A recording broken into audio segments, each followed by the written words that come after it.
नमस्ते दोस्तों, आपका स्वागत है हमारे चैनल पर जहां हम विज्ञान की दुनिया को सरल और मज़ेदार तरीके से समझाते हैं। आज के इस वीडियो में हम जानेंगे कि एक कैपेसिटर क्या होता है और इसे कैसे काम में लाया जाता है। तो चलिए शुरू करते हैं और समझते हैं कि कैपेसिटर कैसे काम करता है और इसे कैसे बेहतर बनाया जा सकता है। कैपेसिटर एक ऐसा यंत्र है जिसमें ऊर्जा को विद्युत चार्ज के रूप में जमा और संग्रहित किया जा सकता है। आसान शब्दों में, कैपेसिटर एक उपकरण है जो बिजली को चार्ज के रूप में जमा करता है। सबसे सरल प्रकार का कैपेसिटर पैरेलल प्लेट कैपेसिटर। इसमें दो समानांतर धातु की प्लेटें होती हैं जो एक इंसुलेटिंग सामग्री से अलग होती है। धातु की प्लेटें इलेक्ट्रोड का काम करती हैं। प्लेटों के बीच की इंसुलेटिंग सामग्री को डाइलेक्ट्रिक कहते हैं। इसका काम इलेक्ट्रोड को अलग करना और कैपेसिटर की क्षमता कैपेसिटेंस बढ़ाना होता है, यानी कि यह कितनी विद्युत चार्ज को जमा कर सकता है।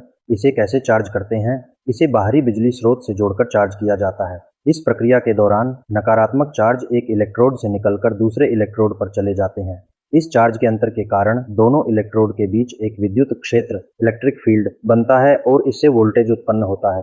दो प्लेटों के बीच का वोल्टेज उस काम पर निर्भर करता है जो एक प्लेट से दूसरी प्लेट तक एक यूनिट चार्ज को स्थानांतरित करने के लिए जरूरी होता है। किसी कैपेसिटर की धारिता कई कारकों पर निर्भर करती है, जैसे कि उसका आकार, उसकी प्लेटों के बीच की दूरी और डाइलेक्ट्रिक की सामग्री।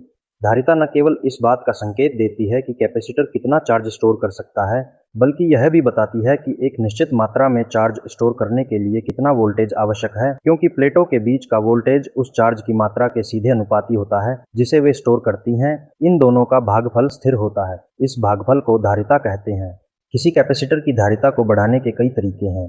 इनमें से एक तरीका है प्लेटों के क्षेत्रफल को बढ़ाना।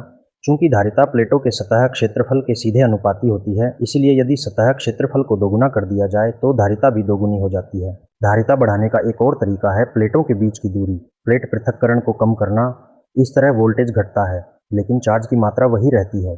कैपेसिटर की धारिता प्लेटों के बीच के डाइलेक्ट्रिक के परमिटिविटी विघटनशीलता से भी बहुत प्रभावित होती है। अगर प्लेटों के बीच डाइलेक्ट्रिक के रूप में निर्वात वैक्यूम की बजाय एक इंसुलेटिंग सामग्री होती है तो विद्युत क्षेत्र की ताकत और वोल्टेज दोनों घट जाते हैं, हालांकि चार्ज की मात्रा नहीं बदलती।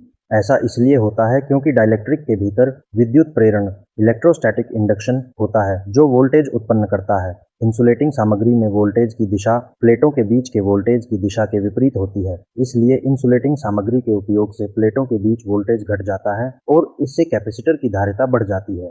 निर्वात की परमिटिविटी वेंट होती है और हवा की भी लगभग यही मानी जा सकती है। पॉलीथाइलिन की सापेक्ष परमिटिविटी 2 होती है, जिसका मतलब है कि अगर प्लेटों के बीच हवा की जगह पॉलीथाइलिन का उपयोग किया जाए तो कैपेसिटर उतना चार्ज जमा कर सकता है जितना वह हवा के साथ कर सकता था। अगर प्लेटों के बीच हवा की जगह कागज हो तो धारिता 3 गुना से अधिक हो जाएगी, क्योंकि कागज की सापेक्ष परमिटिविटी 3.3 है।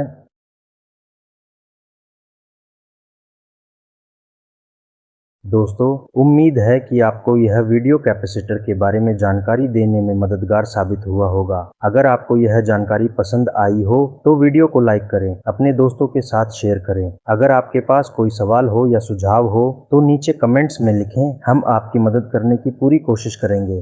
धन्यवाद और मिलते हैं अगली वीडियो में।